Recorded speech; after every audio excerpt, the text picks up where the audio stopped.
if you feel that an incredible life is only reserved for a few and it's not just like easily available for the masses, then you are sold a lie.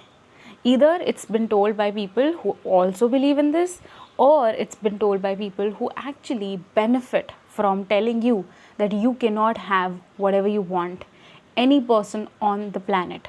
Now you may think that if so many people are not living an amazing, happy, wealthy life, that just means that the wealth is reserved only for a few. Now, my question to you is that how many people do you think commit to a grander life? To a life that wasn't taught to them, to a life that they did not see growing up, right? How many people really allow themselves to dream? Just dream, especially when you don't know how what you want will come true. Now, I have been in self development sector since like almost 10 years, and like I have a history of crazy amounts of abuse and whatnot, but it was never like part of my identity. I always wanted more joy, more freedom, more money, like more, I would say this hunger to experience more. That was the core of my personality, I can say. And that is one thing that can take people from one place to another. Like no matter how big you think you're dreaming, it's the fuel, if you have that curiosity to just know more, which also means learning and unlearning. You're going to be exposed to a lot of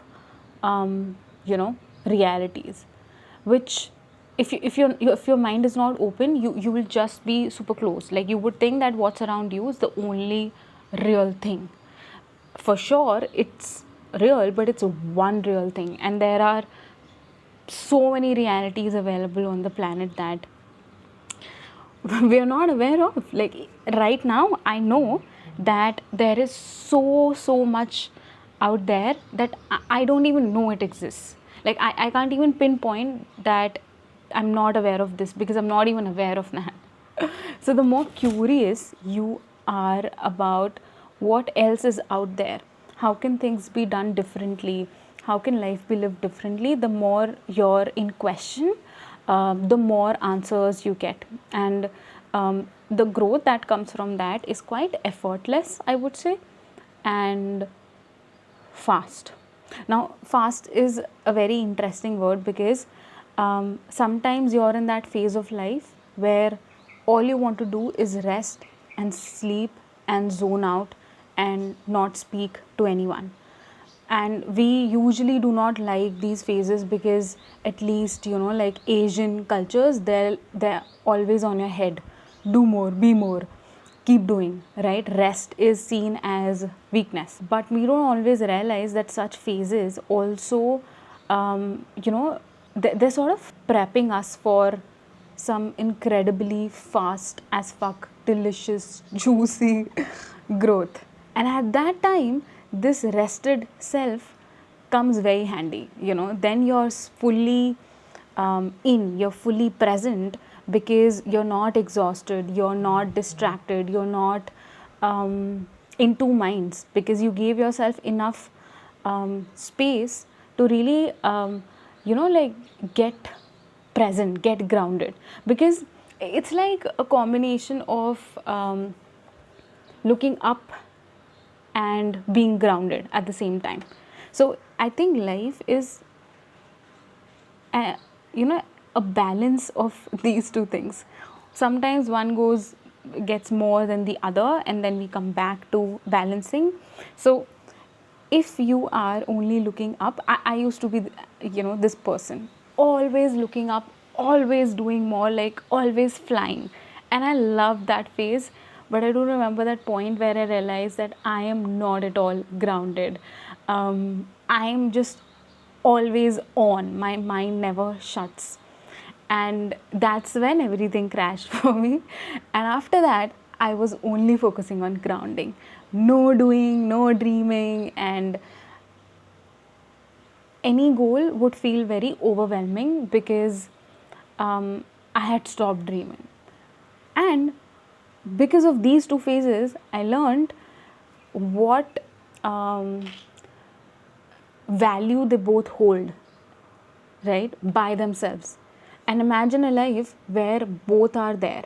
And sometimes one will be more than the other, but this balance of being grounded and also your head is in the sky and your hands are, I don't know how to say this, but it's like they are following your orders rather than super, fuck, I forgot that word, in which superride authority. So which means that you're always in action mode and you're not taking a moment to breathe and ask your intuition, hey, what's up, like what's our direction, what are we building, why are we building it, right? What's your core why?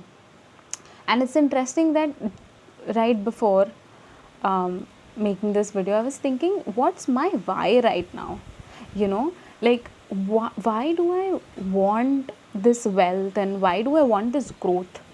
Definitely for my dreams and for my family and my friends, I have those goals. Like I'll gift this to my parents, I'll gift this to my friends, for sure. Like all of that is there, but it's still connected to me. It's a very me, myself, and I sort of reason, and nothing wrong with it. But if you can tap beyond me, myself, and I, the satisfaction of creating something bigger than you, it's just different, It's, I don't know if I should use this word, but it's a little godly. Like the satisfaction you get when you're doing something for somebody who wouldn't offer anything back to you. So you're not doing it to get something in return, but it's this feeling that it just makes life worth it, and in a way it's opposite of greed, because you feel the self the most when you're selfless. And it's so contradictory because we think that if we have to go beyond self, we have to devalue ourselves, not care about ourselves, or not have personal goals. But the feeling you feel when you're being selfless, you're sensing yourself the most because you're so present with your core, which is not greedy, the core which is not, what your parents said, that first take care of yourself and then other people. Again, nothing wrong with that. It's just that we don't have to wait till 60 to get selfless. Something that we sort of learned from our culture, parents, that first gather wealth, then think of spirituality, giving, charity, etc. It's not too long ago when people realize that what's the fucking point of life. And I think pandemic made people question life the most because it just brought everything on standstill. And when you have so much space, you are forced to get present. And I'm so happy that after pandemic, people started investing in learning how to be more present. At the same time, I'm so grateful that I've been doing this since literally forever. And my reasons were, I was literally dying every day of sadness, of depression, and I just couldn't take another day without. Yeah, I needed help. Like, I didn't have any answer. Like, earlier, my escape used to be having a crazy goal, like, way bigger goal, and just achieving it, and be fully driven by it. Nothing mattered to me. Food, sleep, social life, friends, health, family, nothing mattered to me. I had to get that thing done. After that, I would take a moment of pause and then boom, again, next thing. Kept on going till the time I was like, what the fuck? When does life begin, And not that I was unhappy chasing my dreams. I loved it because I was so alive. But then I also learned that there are more ways to feel alive. You don't have to be fully engrossed in just one thing. You can take a taste of different aspects of your life. You can decide the proportion, you can decide the ratio, but it doesn't have to be linear. I think again it's a very culturally learned thing. Culture of your family, extended family, the society you live in, what kind of school you go to, what's the culture of the students who are coming there, their family culture at least.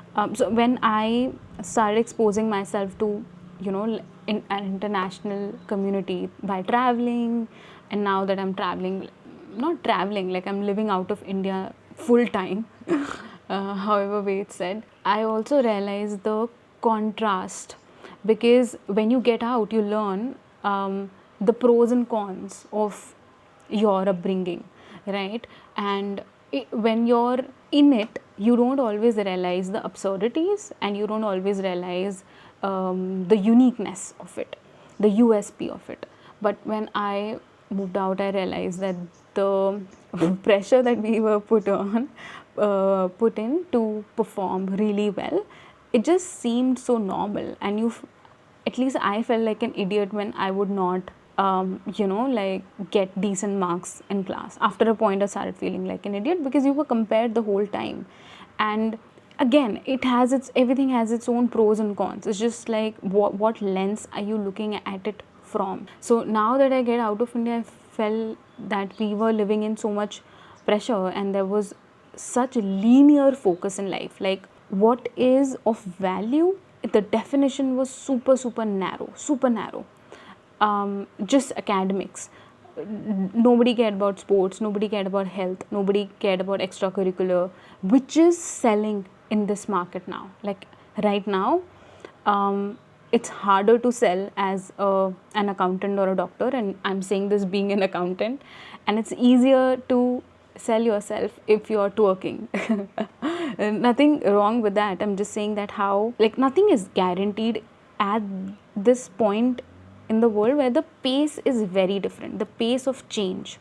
So most of the things that we learn is already redundant. Like, if you ask ChatGPT about that, you will get an answer in a second, not even a second, right? So all of that is already useless.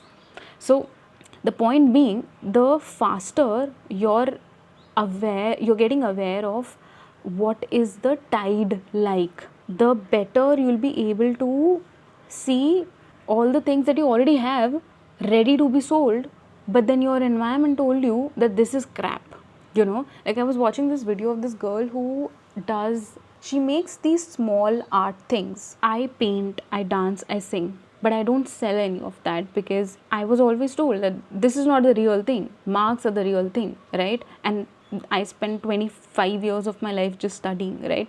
So the point being, when I saw her generating 10K a month from those small things, which to me felt useless. Like, why is an adult who seems educated, and why is she doing artwork? Like, do something serious. But that woman is making more money than so many people I know doing something more serious.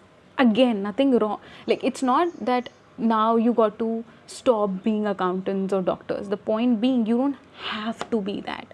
And the reason why I emphasize on have to or should or must is because those were imprinted on our fucking souls.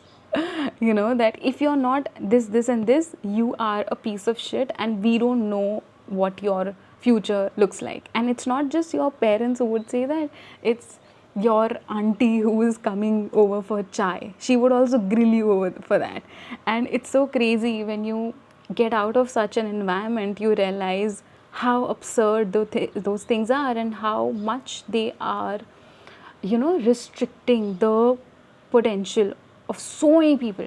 And if I just talk about India, like, there's so much potential, but it's all down the drain, just because your parents or chacha tau whatever cannot see the value in it. So I think we need to grow some balls seriously, because it's not even only beneficial to you, but when you outgrow your environment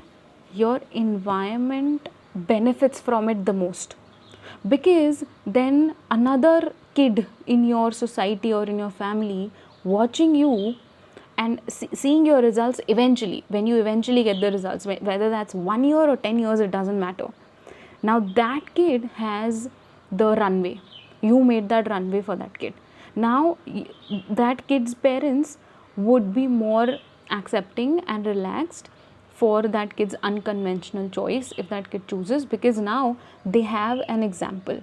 So it sucks when you're one of the first people doing something new in your environment, in your family. It is gonna be bad, and I don't even want to sugarcoat it feels like death and rebirth, you know. But again, the more you expose yourself to different realities, the perception changes. So something you're viewing as, oh, this is so big, or this is taboo. Like when I went to Berlin, and the kind of life I saw there. So when I was in Australia, interestingly, I experienced this guilt of being happy generally. You know, like I didn't have to hustle and be happy. I didn't have to earn happiness. Like I would wake up, beauty all around. I would go for this walk next to the beach, so beautiful. And I observed these families who on a Tuesday, on a Wednesday, on a Thursday, there's this family of 3 4, two little kids and husband wife. They're at the beach, they're surfing, chilling, they've brought their snacks, and they're just happy, you know. It's not a Saturday on which they had to earn that joy. And it triggered the fuck out of me that how is it that they get to be happy without earning the way we were taught. You get this only when you get A plus, right? Anything below that, it's not decent. You got to work more. Just by being exposed to that reality, and like being present of those triggers, I was like, fuck this shit. Like we were, it's fine. Like if I was told that you got to perform, it's like a monkey, right? Perform and then you'll get a banana. If you didn't perform well, practice again, perform again, and then take a banana. If you're trained as a monkey, it's fine. You can untrain yourself, detrain, whatever.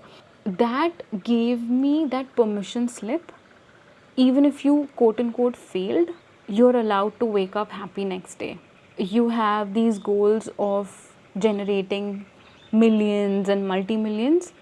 You don't have to burn your soul till that time, because if you do, that's fine, because anyway we reach our goal some way or the other. You would eventually realize that there was no fucking point of getting there. It's less about what you have and more about what your emotional state is. And I'm not undervaluing having and doing. I love having, I love doing.